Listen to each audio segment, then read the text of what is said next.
Welcome once again, my fellow manipulators of Digital Fate. I'm Richie, this is Capricorn.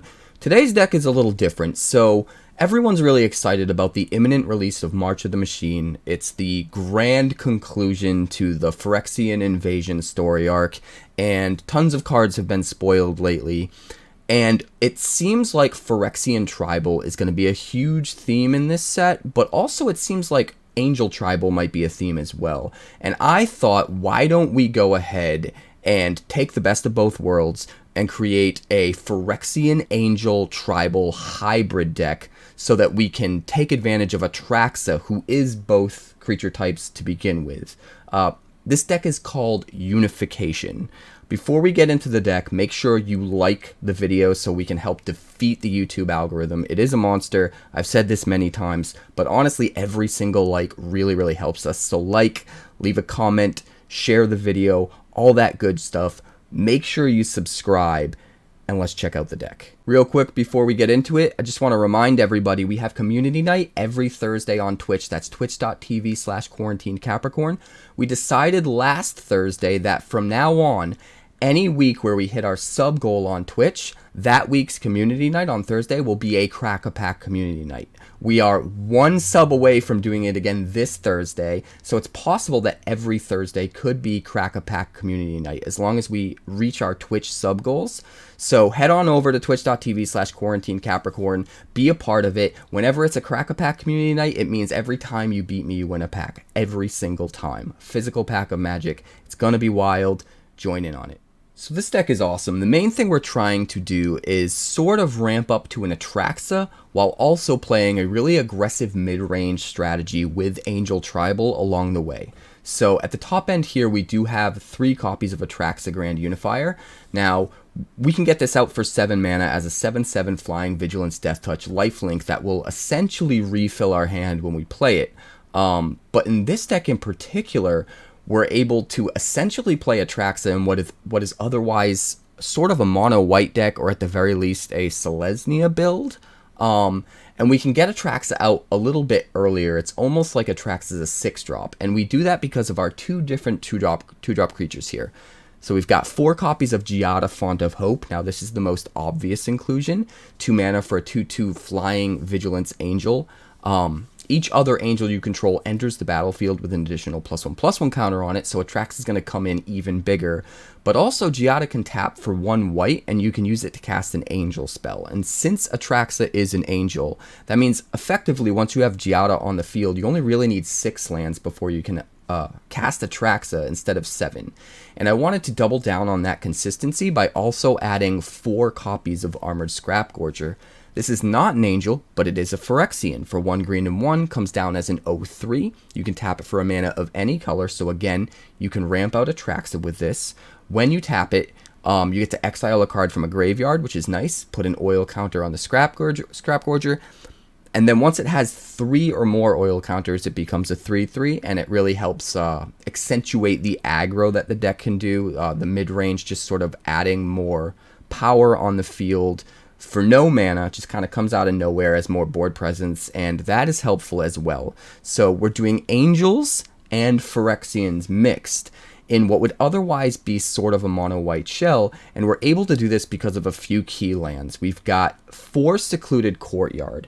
Now we can come down and name Phyrexian if we need to play a Scrapgorger and don't have the green, but otherwise we can choose Phyrexian or Angel, and it's fine. Either creature type is going to be able to help us pay for our Atraxa, help us pay for that blue or that black that we might need down the line, while also contributing to our white sources for our other angels. In a similar way, we have 2 copies of the Seedcore. This will help us play something like Scrapgorger early, as well as some of the other Phyrexians we have, while also contributing to fixing for Atraxa's 4 colors later in the game, and, you know, being a way to get out our Phyrexians earlier. So, very key lands here. Otherwise, we're using 4 Spara's Headquarters, 4 Raffine's Towers for our spread of mana, and then 4 Brushlands, because green can sometimes be more important on curve for getting out those Scrapgorgers. But starting at the bottom of the curve here, we have 3 copies of Skrelv Defector Mite. Now, once we get a Skrelv into play, this can protect all of our important creatures, most notably Giada, or even our other mana producer here, Scrapgorger, but most importantly, Giada. If we can keep Giada alive so that our other angels are coming into play with more counters on them, we're effectively able to use Giada better. Giada's biggest weakness is the fact that it comes down on 2, and it dies to almost every piece of removal in the format, whether it be shock, cut down, you name it. And Skrelv helps add a little bit resiliency to that, while also being a Phyrexian and therefore being able to be played with lands that otherwise might not be able to play the Skrelv under typical conditions. Moving on to the 3-drop slot, we have 4 Inspiring Overseers so that we can draw cards, gain a life, dig deeper into our deck, but it's also going to come down very easy for the mana we have available, the lands that we have producing white, and be an angel to get the value off of Giada and get counters here. We've also got 4 Steel Seraph, and again, this can come down for 3 mana. We can easily generate the white mana with our lands that can make white for angels. And then it can come into play bigger because of Giada, and start to really help us dominate the board position with, the ability to give our creatures flying or vigilance or lifelink or whatever the case may be. Since we're running a bunch of tri-lands or triomes, it's very easy for us to run Leyline Binding, and even as a 3-mana flash enchantment that exiles something, this is very good spot removal for a deck like this. And there's kind of no real downside to using this over other pieces of removal as long as we consistently have 3 land types. And in this deck, we consistently have 3 land types, not only 3, but we can sometimes get to 4 and make this a 2-drop, which is pretty nutty.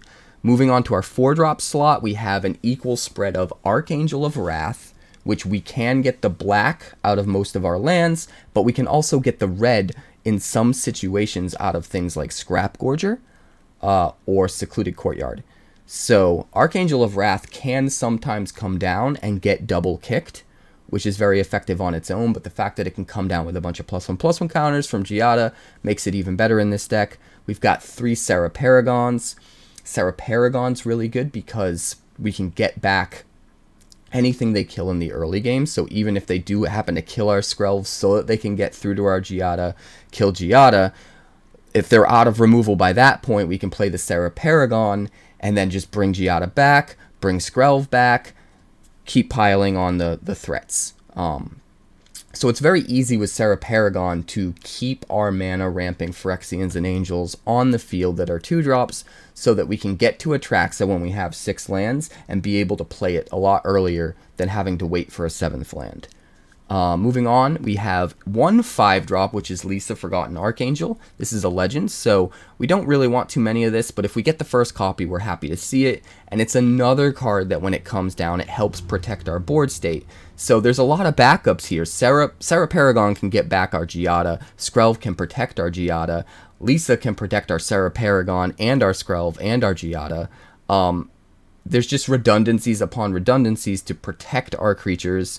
We trick our opponent into thinking that we're just playing a mid-range Angels build, and if they focus too intently on that, they don't really see the Atraxa coming out of nowhere, and even if they've decimated our board, if we've been able to drag out the game because of our board state, and they wipe our board, we just follow it up with an Atraxa, we regain all of that card advantage, and it's absolutely insane. It puts us back on the map, and their wipes don't really work as effectively as they think they're going to.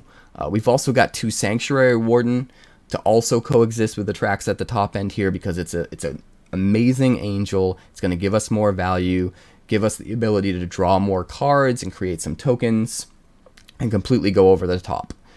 One other card we're running at the top end here is 1 copy of the Eternal Wanderer. And I think this card just works really well with the rest of the deck. The +1 can be used to exile the Inspiring Overseer to draw more cards. It can be used to exile the Steel Seraph so that it can come back under its non-prototype version, which is much bigger, and that's a really cool little trick. it can exile anything at all, so that whatever angel it exiles comes back into play with a lot more +1/+1 counters. Say we play Giada on 2 and Inspiring Overseer on 3, so it comes in as a 3/2 with just that one +1/+1 counter. If it's later in the game and we have 5 or 6 angels out, we can uptick the Eternal Wanderer to exile the Overseer, have it come back into play. Not only do we gain a life and draw a card, but it's going to come back into play now with 5 or 6 angels on the field and be a huge flying threat instead of just a 3/2 from when we first cast it. So there's a lot of cool little interactions and synergies here. We can also uptick to replay Sanctuary Warden and re-get some triggers there, where we can draw some more cards, make some more dudes. We can uptick to exile Atraxa and bring it back into play, which will let us re-trigger the ETB trigger and get a bunch of more cards in our hands. So there's a lot of value to be had with the Eternal Wanderer. It's possible maybe we should add more than just one copy, but I'm happy with just the one for now, seeing as it's legendary, just as a bit of top end to give us a little bit more control, a little bit more board presence, and a lot of synergy with the rest of what the deck's doing. So I think this is a really cool build. It did a lot better than I initially expected it to.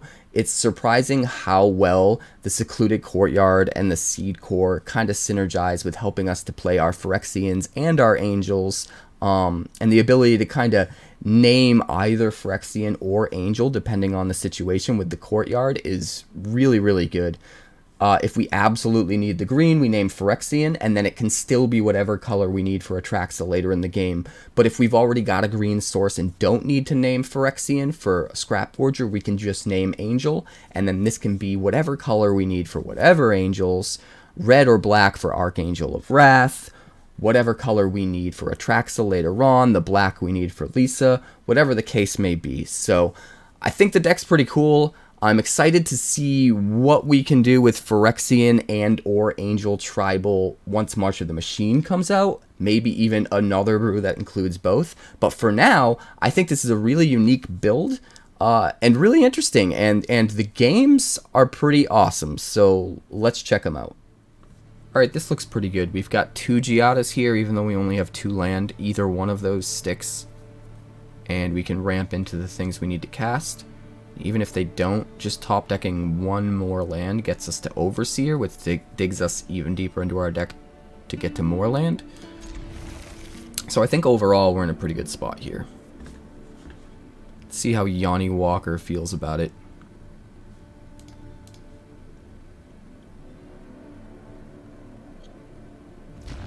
Alright, we're going to start with the tower. We'll go Brushland into Giada. So we've already got our 3rd land here no matter what. Sure.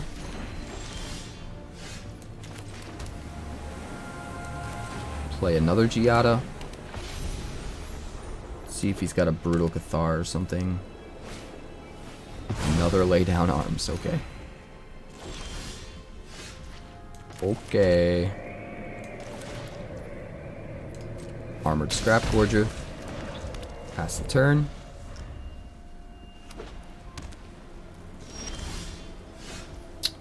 Alright.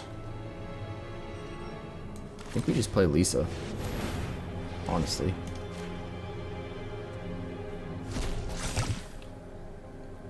And then he can flash in Wandering Emperor and kill our Scrapgorger. I don't think he will though. Seems wasteful. Okay. That's fine. Any more removal? Ossification. I guess this is just removal.deck. Fair enough. Fair enough. Let's try to draw a card here.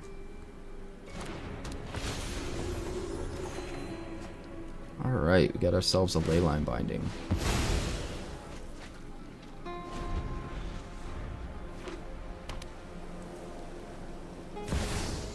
Serra Paragon. But I mean, he's got no permanents to use it on. May your blade strike. Alright, so we'll Binding the Paragon and then swing at the Emperor.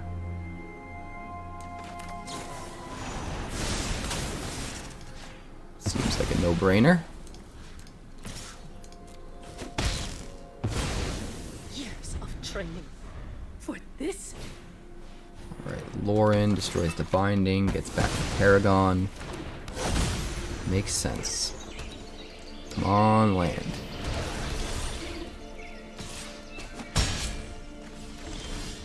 Seedcore. Alright, we'll go Giada. And Seraph.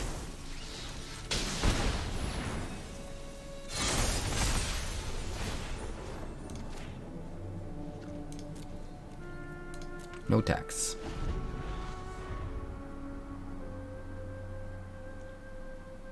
Does he have even more removal for the Seraph? He does. A third lay down arms. Okay. On turn 6.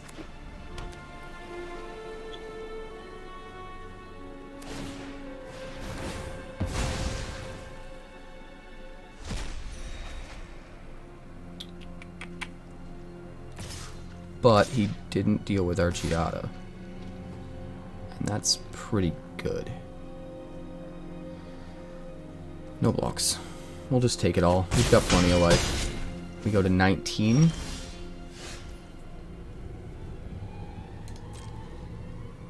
Swing with both. Put him at 20. And then play Sanctuary Warden.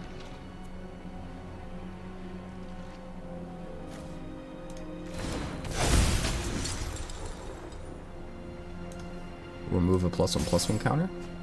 Draw a card. Make a dude. Looks pretty good to me.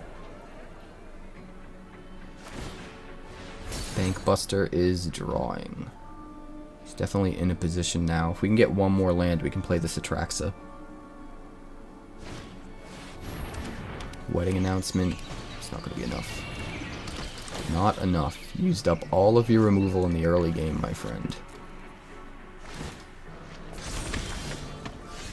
Spara's headquarters. That means Atraxa next turn.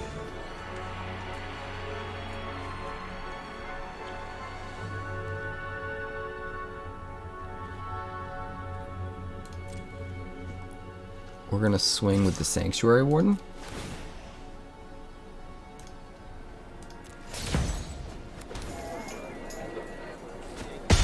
Hit for 6. And then, let's see. We could play Paragon.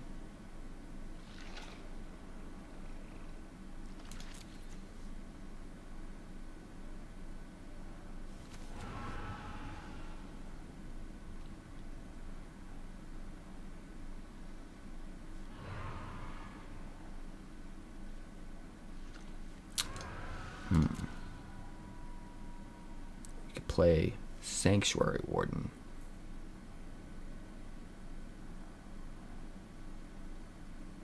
I think Sanctuary Warden's actually better. Even if he has Farewell, it's better to hold on to the Paragon, I think. Well, he could just exile the graveyard with the Farewell, so maybe not.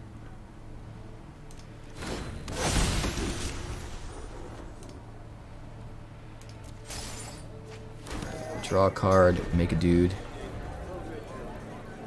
Things are looking pretty up. I don't think he can really stand a chance against our board state. Plays a Bankbuster.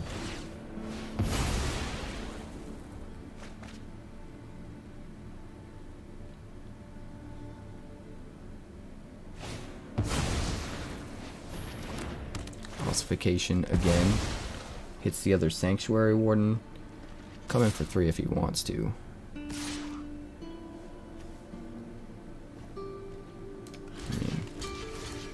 Sure. Don't really need those guys anyway.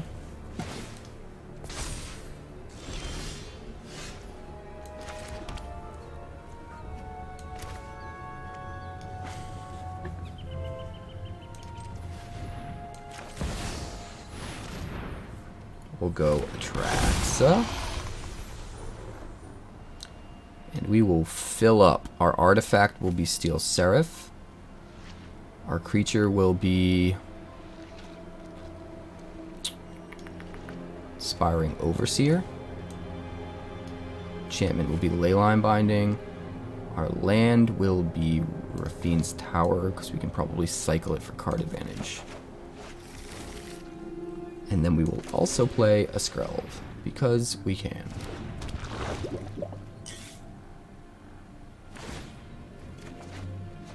Alright, let's see.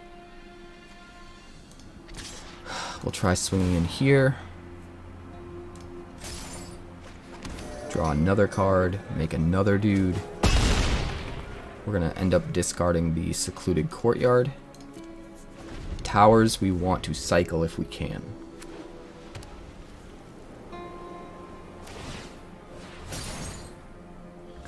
Alright, Bankbuster. He's got a lot of cards, but we've got a lot of cards and a better board state. Arguably.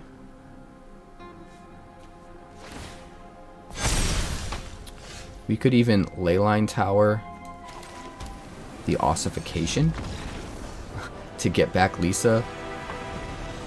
This looks like a great opening hand. Headquarters on 1, Giada on 2. Then most likely Steel Seraph on 3, although we'll probably have 4 mana available unless they kill Giada. But it's important to remember that if they kill Giada, they have to spend a turn killing Giada, which means it puts them behind on getting board presence themselves. And this deck can capitalize on the game being dragged out. So it kind of puts them in a screwed if you do, screwed if you don't sort of situation. Alright, we'll play Deathcap Glade.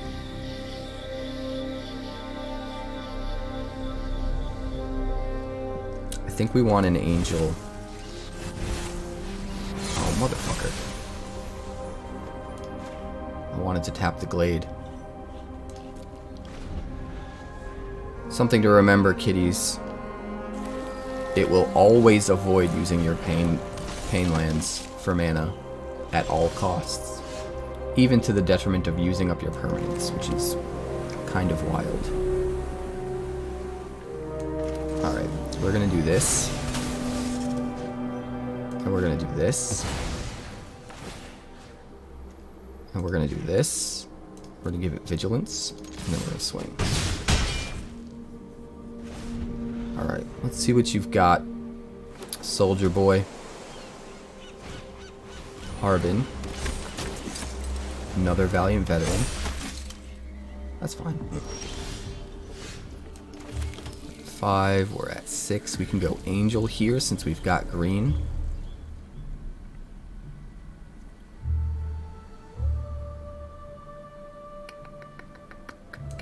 Guess we'll just play out a Sanctuary Warden.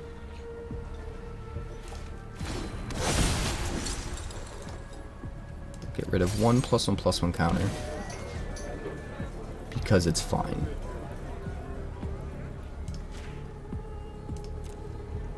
No tax.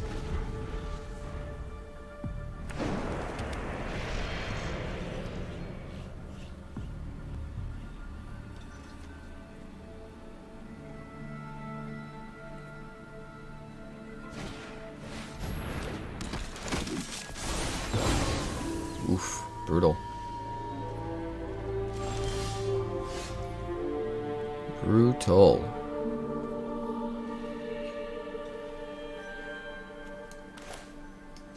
Well, we'll definitely play you. And then I think we want to play you.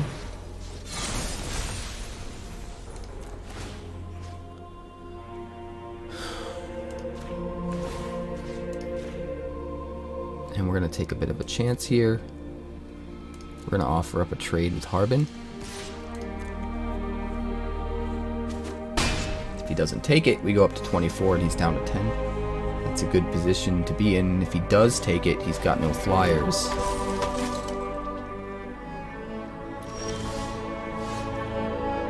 Interesting. We could play Eternal Wanderer.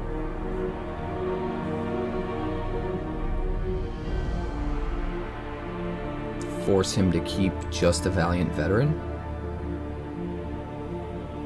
We keep our big Steel Seraph.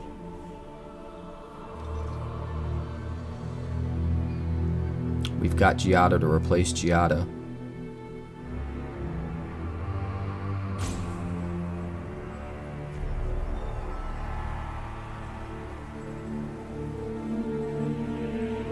Yeah, let's do it.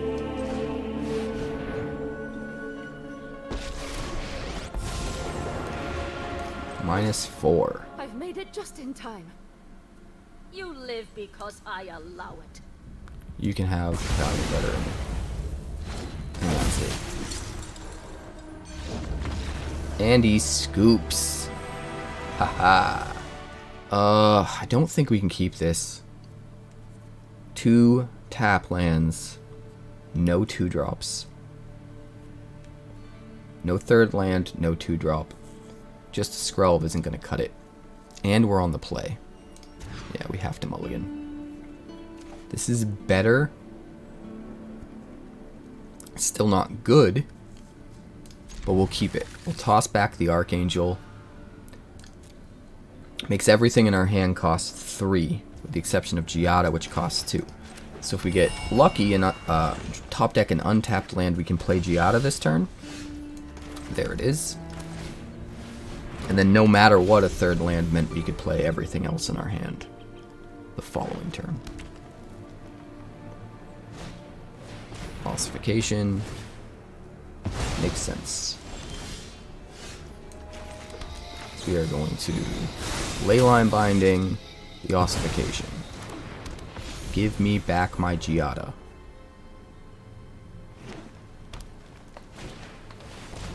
Annex Sentry. Okay, sure. Giada.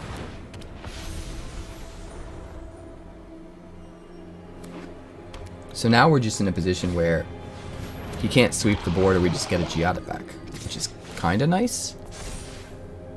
No blocks. We'll get a poison counter. Fine. Leyline Binding.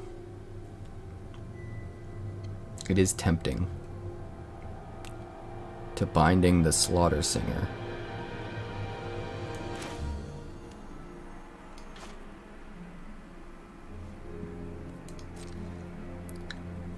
But I think it's going to be better to get a Steel Seraph down.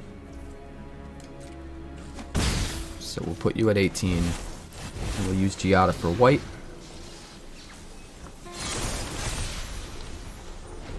And now he can't really effectively swing in unless he has removal.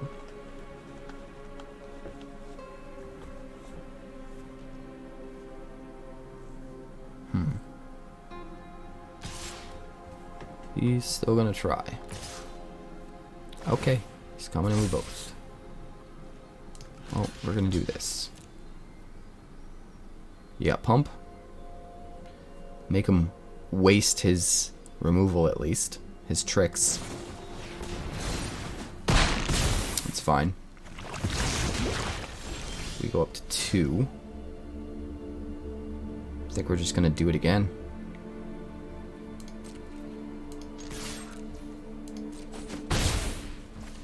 Alright, we're gonna go that for white and use it to play Skrelv. And then we're gonna tap those, Steel Seraph, pass the turn. Annex Sentry. Man, he's getting so lucky. 2 Annex Sentries, an Ossification, Tyvar Stand. Alright. Well, we can Leyline Binding for 2 mana. Which is kind of nice.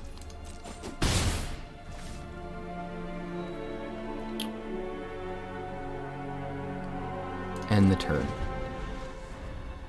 We're going to blow him out at instant speed and it's going to be amazing. Skrelv's Hive. We'll let him attack.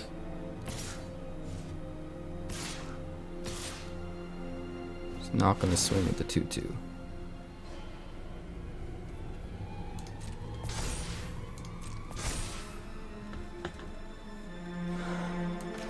Leyline Binding. We're going to hit this Annex Sentry here. Bring a giant Steel Seraph into play. Pass the blockers. Block the Annex Sentry. Kill it. Get back a Giada, which is bigger. We'll keep the bigger one. And we have Skrelv on the field to protect them. That's pretty much game over. Thank you, Leyline Binding.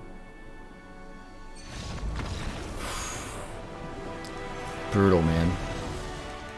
He's apparently wasted. Urbrask is looking sick, though. This looks decent. We have 3 lands. We can Scrapgorger on 2. And if it survives, we can Archangel on 3. If he kills our Scrapgorger and we get really unlucky and don't draw any 2-drops, 3-drops, or lands, then we could be stuck. But the chances of all of those things happening in the same game are pretty slim. So we should at least get something to keep us moving forward. Go Plains, Scrapgorger. I don't think he'll Lightning Strike it. But he may play something with haste. No, he's just going to do that. No looks. We'll take the 3 for now. Deathcap Glade.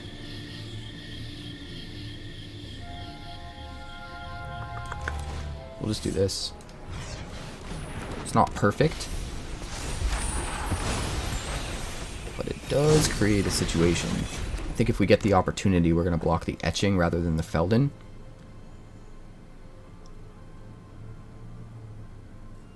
Because we'll gain life, but we won't give him cards. And that might be way more important. He can shock it. Ah, okay. Nice. Nobody really uses Voltage Surge in MonoRed.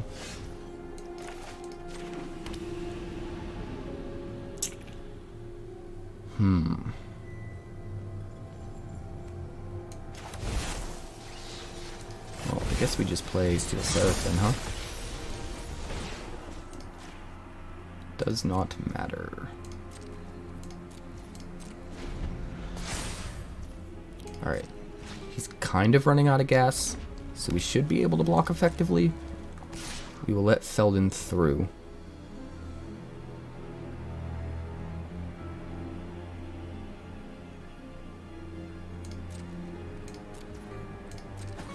I mean, it can give itself lifelink and get the damage back. Theoretically. Oh, God.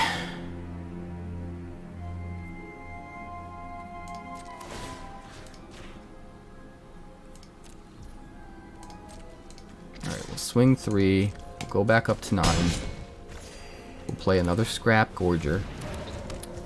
And if they can just both survive blocking the etchings, we'll probably be okay.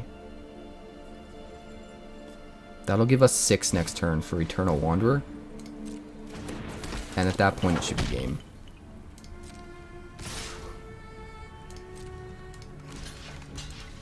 Alright, so we'll take 5, maybe 6.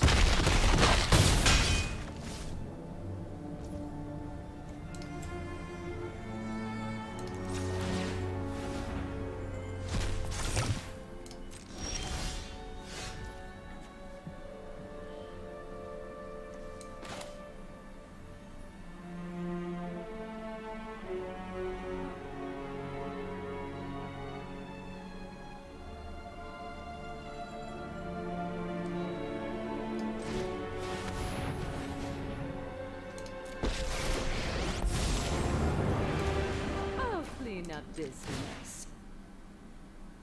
Make room. Get rid of all of those. Give this lifelink. Swing. If he wants to attack the Wanderer, that's fine. But we're at 7 and only gaining more. Alright. Sure. So we'll go to 4. Eternal Wanderer will die, but it shouldn't really matter.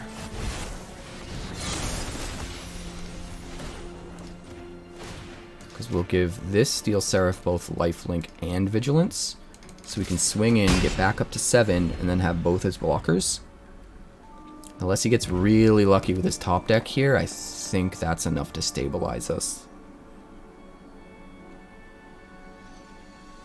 Yep, we got him. 70% win rate.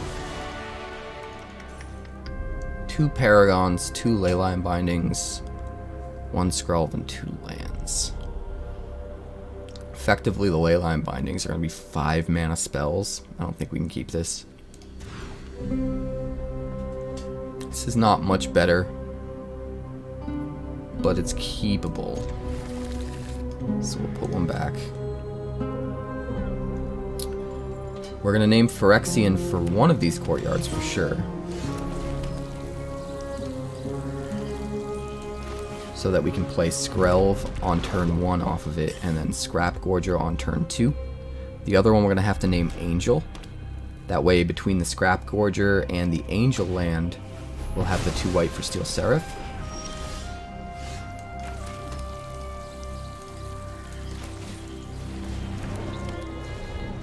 Alright, looks like another MonoWhite Control here. Yay.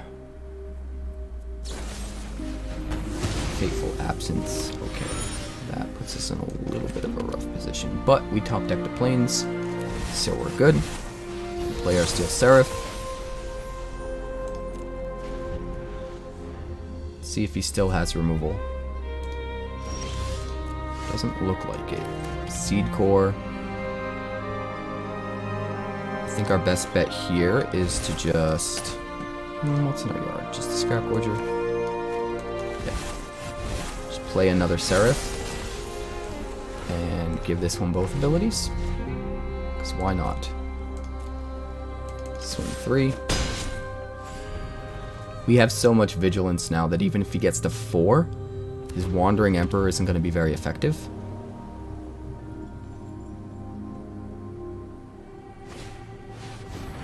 Lure in, kill a Steel Seraph. Makes sense. I think...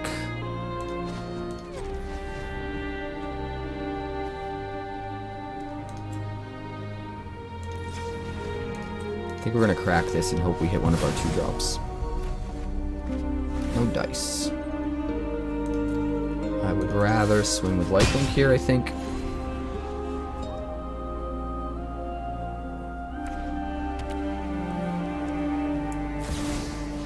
Alright, Wandering Emperor. That's fine. So we'll go down to 27 after he swings. And his Emperor's on critical loyalty.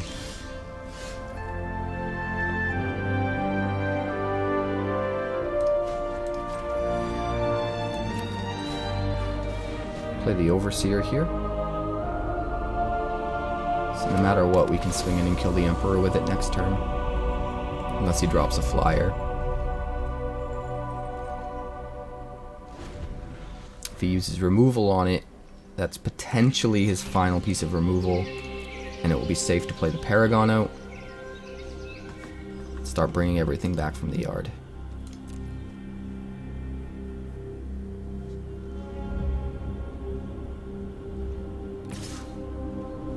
No blocks.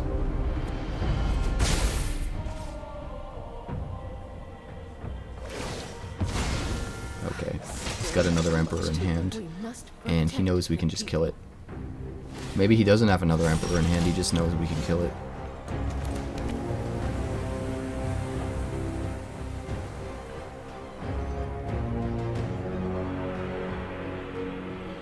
We can Angel of Wrath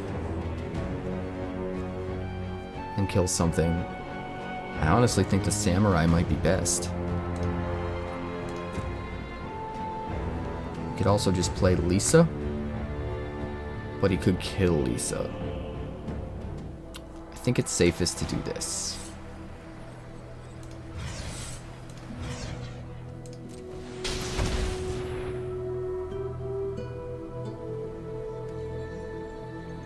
I don't mind drawing cards off of Lauren. I really don't. We're ahead on board, so if we're keeping pace card draw wise, we're gonna stay ahead on tempo.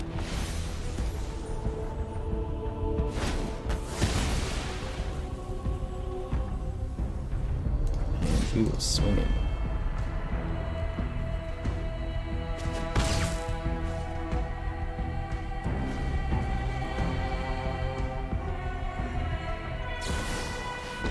Another Emperor, but that's fine. You can't take out the Archangel with it. You're ready to lose. So I do not mind at all. I am almost sad to see you go. So we play Liesa, and then we swing in with Archangel and kill Emperor. Oh, even better. Even better. We'll start by swinging with Archangel. See if he's got anything for it.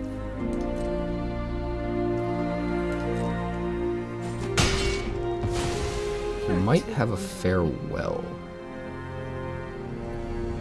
That's my only concern. So we'll play Sanctuary Warden because we can draw and get some value off of it regardless if it ends up dying.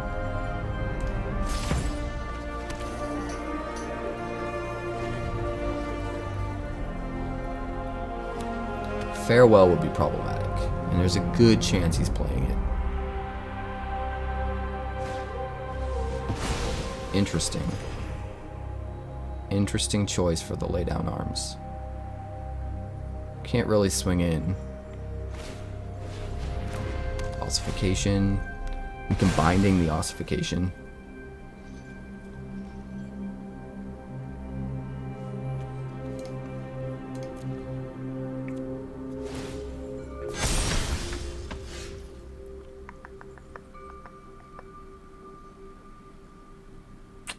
I think that's actually probably best.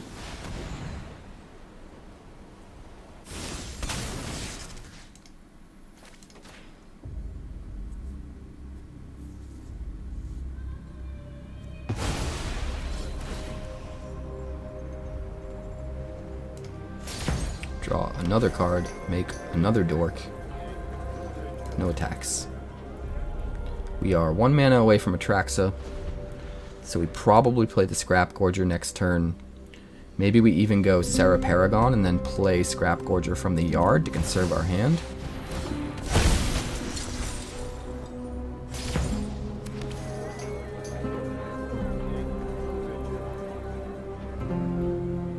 If we're lucky, we can top deck a land. Just play it.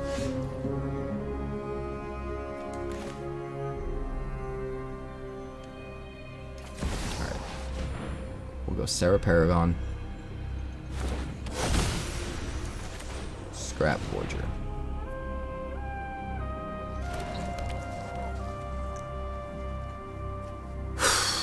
Let's see what he's got for me.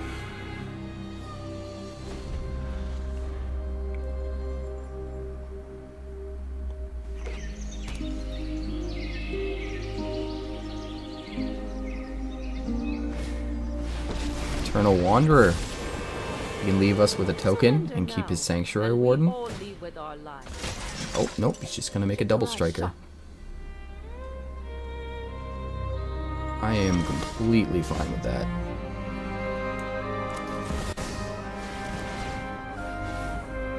We'll get rid of a Wandering Emperor.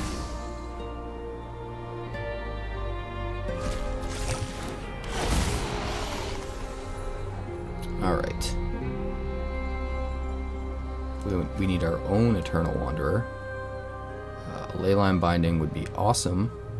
We do not have one. Let's go with one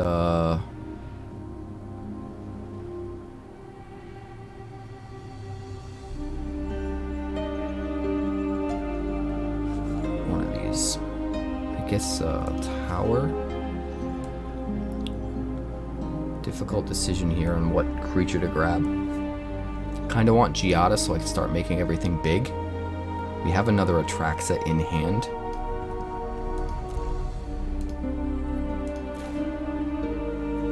But Sanctuary Warden would be very valuable. Archangel's also good, in case he uses his Eternal Wanderer.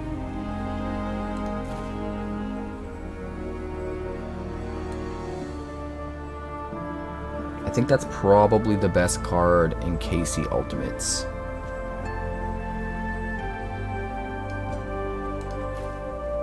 So we'll pick that.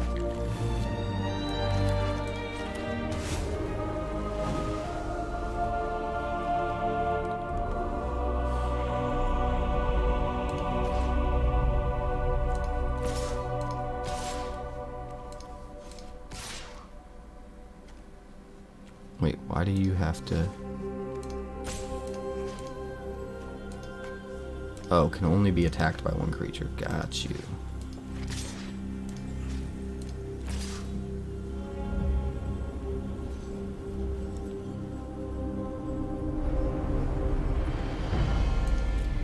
We're swinging with the 1/1s because I want to force him, if he ultimates the Wanderer, I want to force him to leave us with one of these better creatures.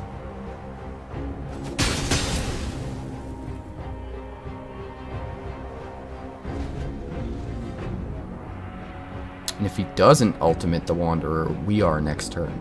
So he almost has to, right?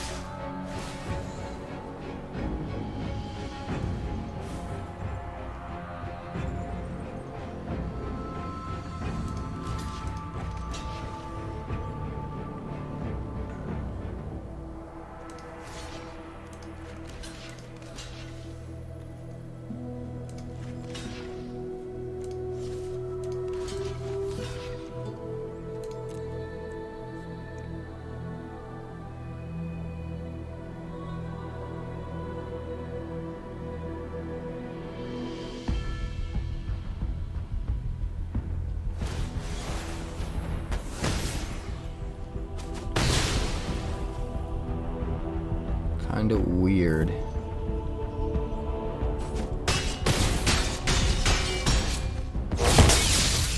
Kind of weird that he would do that before ultimating the Wanderer.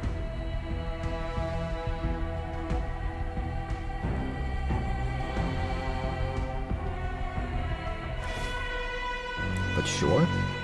Kneel before the Emperor of Kamigawa.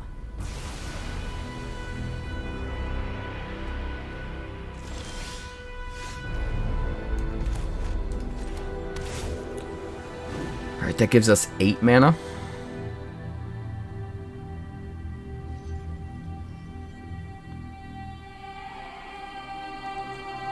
Four, five, 1, 2, 3, 4, 5, 6, 7, 8.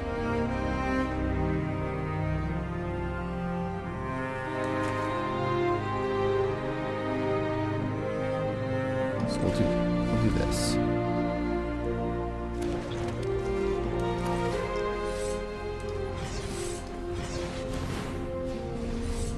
Get rid of Lauren. Play you. Kill you.